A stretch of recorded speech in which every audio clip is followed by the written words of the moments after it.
જય શ્રી કૃષ્ણ મિત્રો.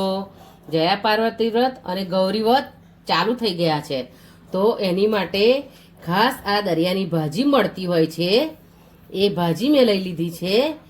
એના આજે આપણે ભજીયા બનાવીશું. આ રીતની જાડા પાનવાળી એ ભાજી હોય છે. તો આ રીતે આપણે પાનને તોડી લેવાના છે. આ રીતે જો તોડી અને તૈયાર કરી લેવાના છે.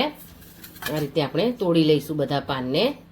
એક એક એક એક કરીને આ રીતે તોડવાના છે. ભજીયા બનાવવા માટે આપણે જે ઘઉંનો આપણો કકરો લોટ લાડવાનો આવે છે, કંસાર બનાવવાનો કે લાડવા બનાવવાનો, એનો આપણે ઉપયોગ કરીશું.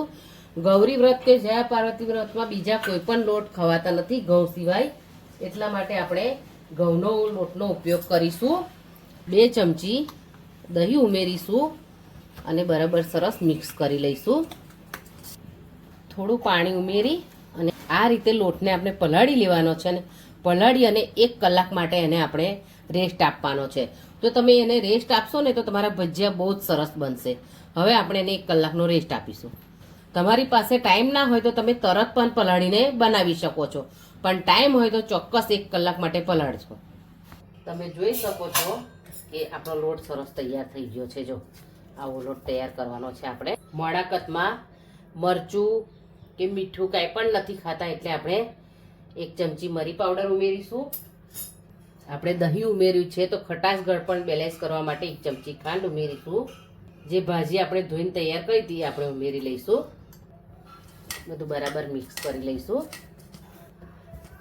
આ રીતનું ખીરું આપણે તૈયાર કરી લેવાનું છે. આપણે ચેક કરી લઈએ કે તેલ ગરમ થઈ ગયું છે કે નહીં. હા, તૈયાર થઈ ગયું છે તેલ. આપણે ભજીયા ઉતારી લઈશું. બહુ ફાસ્ટ ફ્લેમ હશે ને તો ભજીયા આપણા ઉપરથી બળી અને અંદરથી કાચા રહેશે. લો ટુ મીડિયમ ફ્લેમ પર આપણે એને તળી લઈશું. એક તરફ સરસ થઈ ગયા છે, આપણે બીજી તરફ એને પલટાવી અને થવા દઈશું.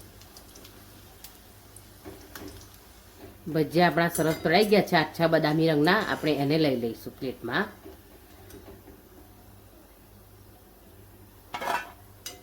ગૌરી વ્રત કે જયા પાર્વતી વ્રત કરતી દીકરીઓને જો આ ભજીયા મળી જાય અને સાથે દહીં હોય તો ખૂબ જ ખુશ થઈ જાય દીકરીઓ કે હા, સરસ અમને કંઈક મળ્યું. રોજ રોજ મોડું ખાવાનું હોય એટલે આ ભજીયા તો દરેક દીકરીઓને ખૂબ જ ભાવતા હોય છે. આ રીતે આપણે બધા ભજીયા ઉતારી લઈશું. રોજ આપણે ભજીયાના શેપમાં ના બનાવવું હોય તો એ જ આપણે ખીરામાંથી આપણે આ રીતે મૂઠિયાનો શેપ આપીને પણ એમને બનાવીને આપી શકીએ છીએ. રોજ રોજ ભજીયા જોઈને કંટાળે, રોજ મોરી પૂરી પણ ન ભાવે, રોજ મોરી ભાખરી કે રોટલી ન ભાવે, તો આ રીતે તમે મૂઠિયાના શેપમાં વાળીને પણ એને બનાવીને દીકરીઓને આપી શકો છો. તો એમને એવું લાગશે કે મમ્મી અમારા માટે કાંઈક નવું બનાવ્યું છે. તો તમે આ રીતે મૂઠિયાનો શેપ આપીને પણ બનાવી શકો છો. ઉલટ પુલટ કરતાં એને મૂઠિયાને પણ આપણે તળી લઈશું. આપણા મૂઠિયા પણ ગોલ્ડન બ્રાઉન રંગના તળાઈ ગયા છે. આપણે એને લઈ લઈશું પ્લેટમાં.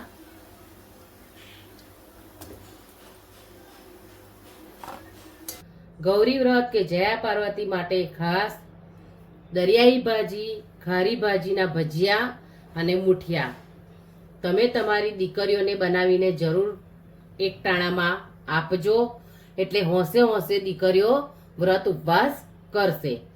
મારા ખારી ભાજીના મૂઠિયા કે ભજીયા બનાવવાની રીત તમને ગમી હોય તો તમે ચોક્કસ કોમેન્ટ કરજો, અને ભાવનાસ કિચનને સબસ્ક્રાઈબ ના કરી હોય તો જરૂર કરજો.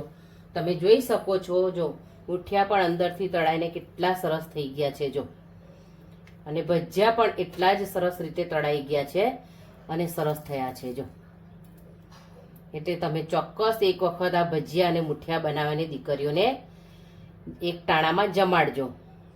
આપણે ફરી મળીશું મારી નવી રેસિપી સાથે. ત્યાં સુધી થેન્ક્સ ફોર વોચિંગ.